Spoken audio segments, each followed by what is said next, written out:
Hello everyone, कैसे हैं आप सब लोग। Welcome back to ICT virtual classroom Dehradun. मैं निखिल राणा और आज किसी कारणवश आपके एसएसटी के सर किसी कारणवश यहाँ पे उपलब्ध नहीं है, तो उनकी जगह आज अरेंजमेंट लेक्चर मैं लूंगा। तो चलिए अपनी क्लास शुरू करेंगे और आज हम ज्योग्राफी जो आपका क्लास में जो आपके बुक में ज्योग्राफी का चैप्टर है उसी को हम कंटिन्यू रखेंगे।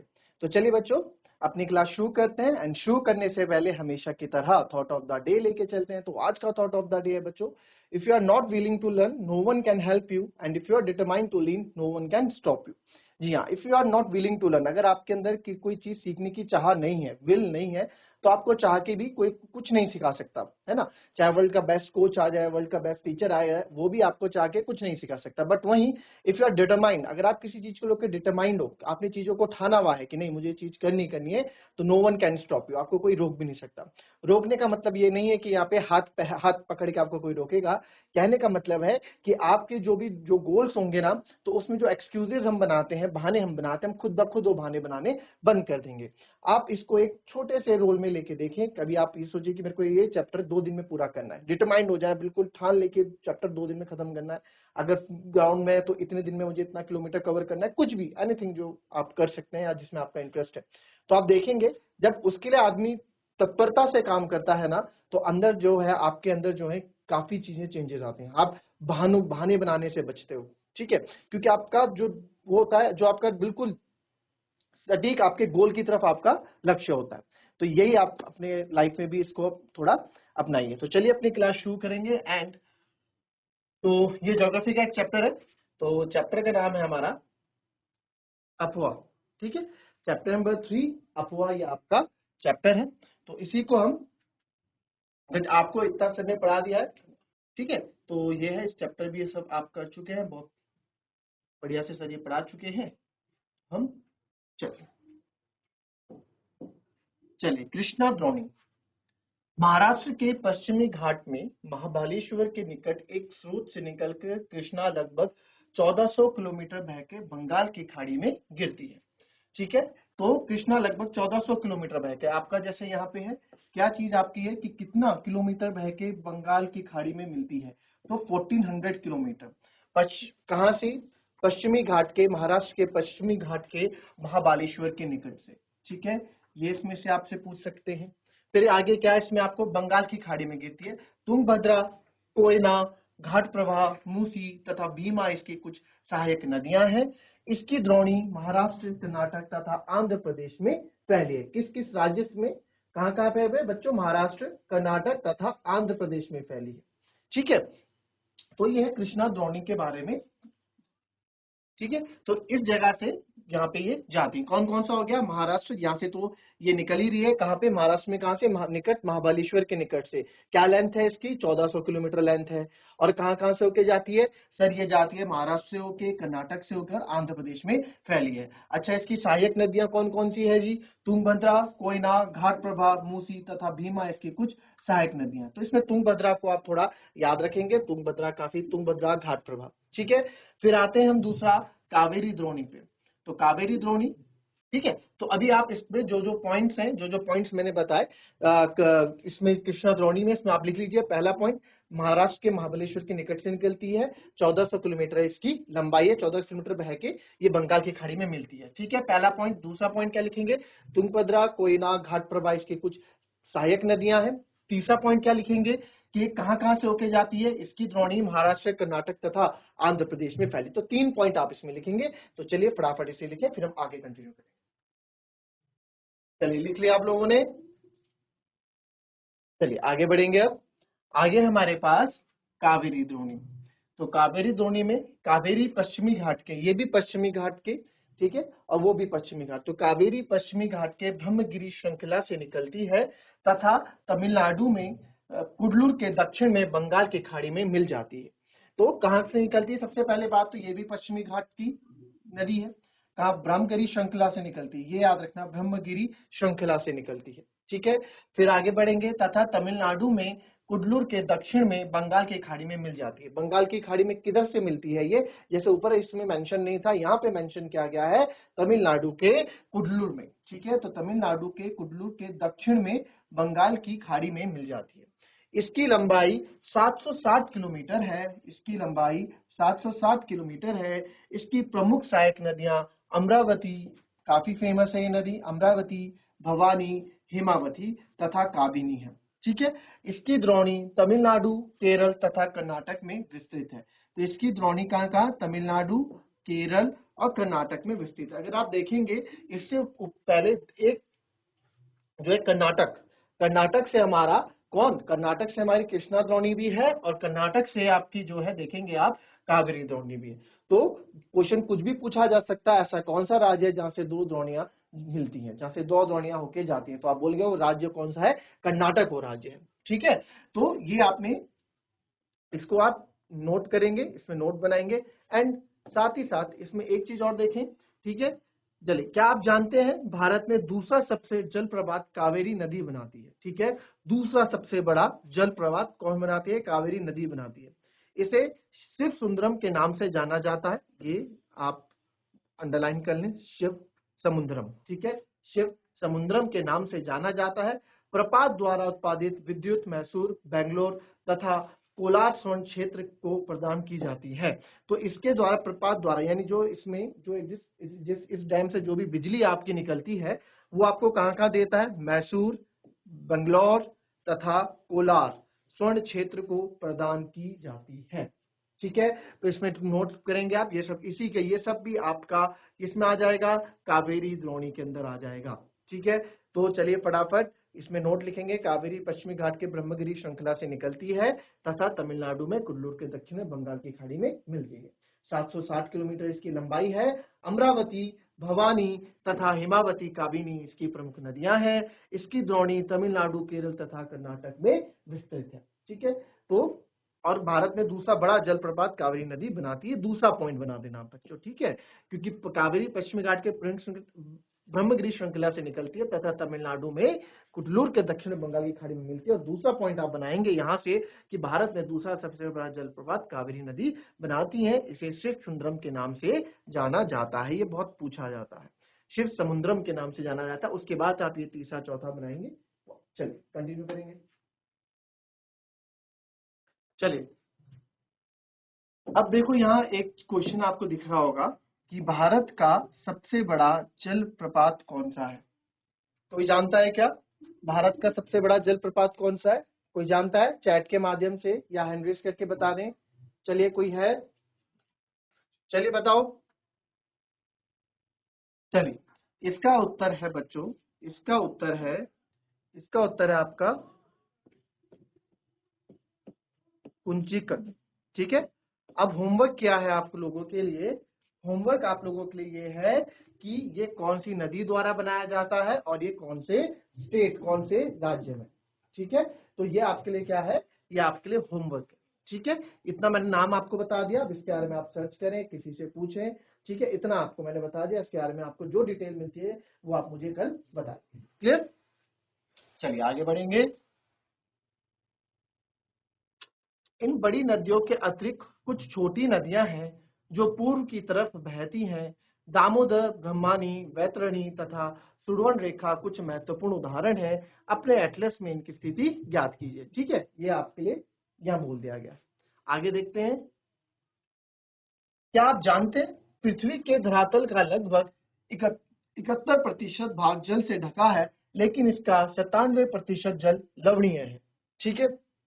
केवल 3% ही स्वच्छ जल के रूप में उपलब्ध है, जिसका 3/4 भाग हिमानी के रूप में है। क्या मतलब? अब देखिए, इसमें सबसे पहले से क्या क्या चीज आपको यहाँ पे देखने को मिलती है कि पृथ्वी के धरातल का लगभग 71% भाग जल से ढका हुआ है, लेकिन इसका 97% जल क्या है, लवणीय उपलब्ध है, जिसका 3/4 भाग हिमानी के रूप में है। ठीक है। इसका 3/4, 3/4 पता है ना आपको कैसे लिखते हैं, 3/4। ठीक है। 3/4 भाग जो है इसका बर्फ के रूप में। ठीक है। फटाफट इसमें एक पॉइंट बना दो, 3 पॉइंट। नेक्स्ट है झीलें। ठीक है। झीलें में क्या है, कश्मीर घाटी तथा प्रसिद्ध डल झील। ठीक है। नाव वाले घरों तथा शिकारा से तो आप परिचित ही होंगे। आजकल आप काफी, आप बच्चे, आप लोग काफी चीजें वीडियोस में देख रहे होंगे कि डल झील, नाव वाले घर काफी फेमस है ना, आप लोग को पता भी है। और ये होंगे जो प्रत्येक वर्ष हजारों पर्यटकों को आकर्षित करते हैं। इसी प्रकार आप अन्य झील वाले स्थानों पर भी गए होंगे तथा वहां नौकायन, तैराकी एवं अन्य झील जलीय खेलों का आनंद आपने लिया होगा। ठीक है, हमारे यहाँ कौन सी झील काफी फेमस है भाई? उत्तराखंड में कौन सी झील काफी फेमस है बच्चों?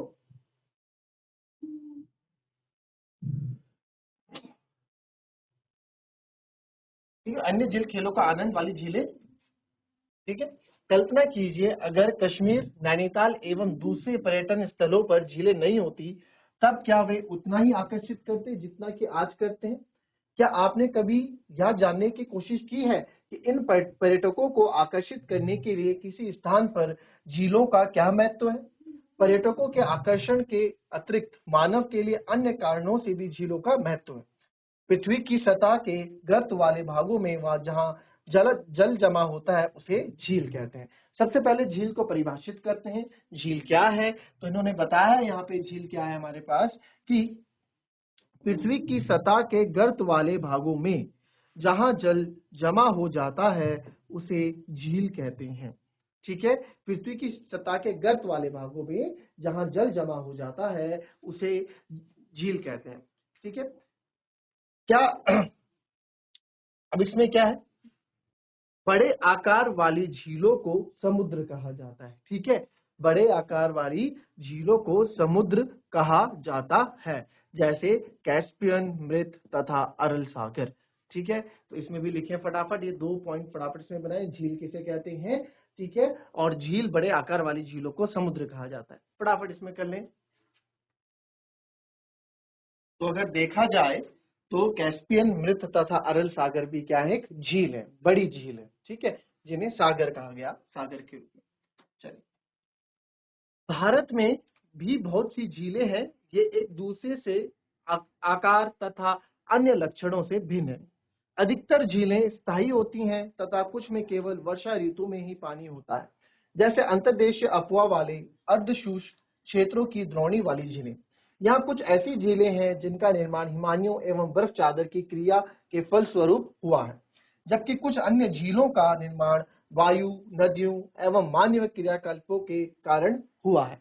ठीक है, तो जैसे कि आप देख सकते हैं, तो जैसे आप देखिए यहाँ पे भारत में भी बहुत सी झीलें, ये एक दूसरे से आकार तथा अन्य लक्षणों में भिन्न है। ठीक है, सब झीलें सबकी अपनी अपनी स्पेशलिटीज हैं, सबके अपने अपने आकार है और सबकी अपनी अपनी डिफरेंट एबिलिटीज हैं। तो अधिकतर झीलें स्थायी होती हैं, काफी झीलें जो स्थायी परमानेंट है, वहां आपको हमेशा पानी मिलेगा ही मिलेगा, तथा कुछ में केवल वर्षा ऋतु में ही पानी होता है।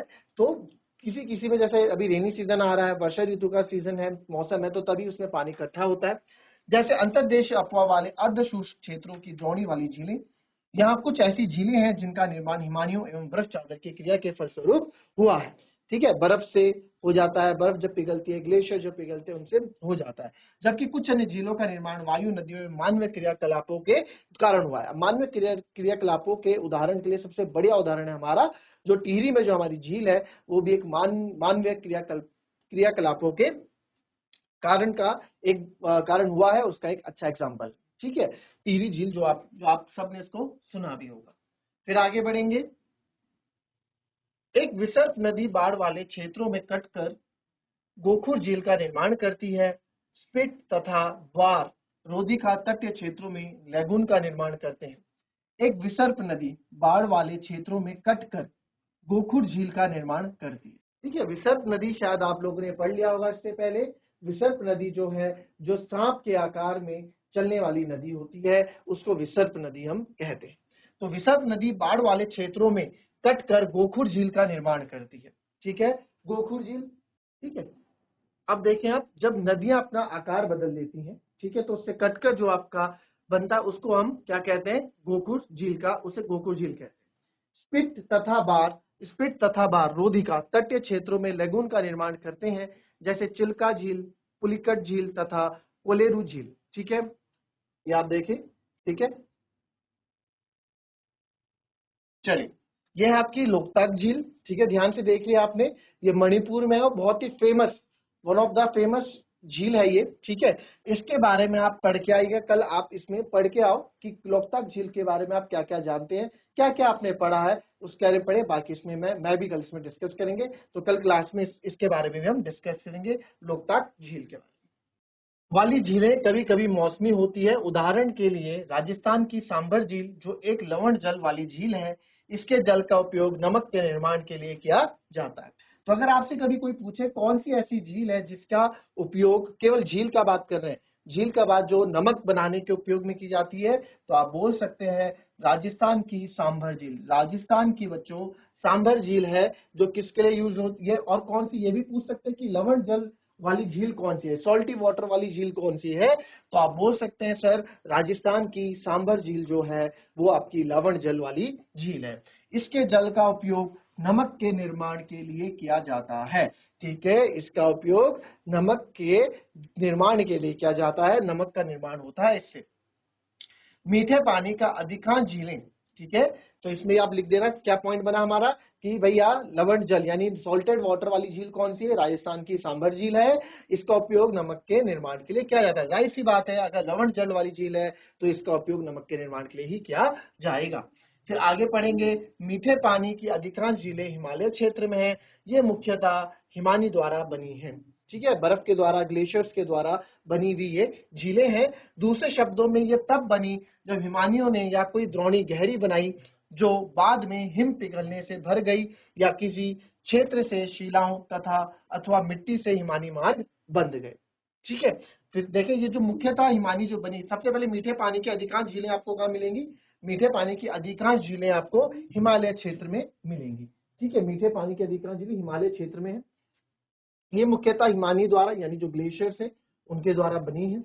दूसरे शब्दों में ये तब बनी जब हिमानियों ने या कोई द्रोणी गहरी बनाई, ठीक है, तो अपना जो है जब जो गहरी ये बनाते हैं और जो बाद में हिम पिघलने से भर गई, जब बर्फ पिघली तो उससे क्या हो गए, भर गई, या किसी क्षेत्र में शिलाओं अथवा मिट्टी से हिमानी मार्ग बंद हो गए, ठीक है। शिलाएं, बड़े बड़े पत्थर, मिट्टियों से क्या हो गए, जो हिमानी मार्ग थे वो बंद हो गए।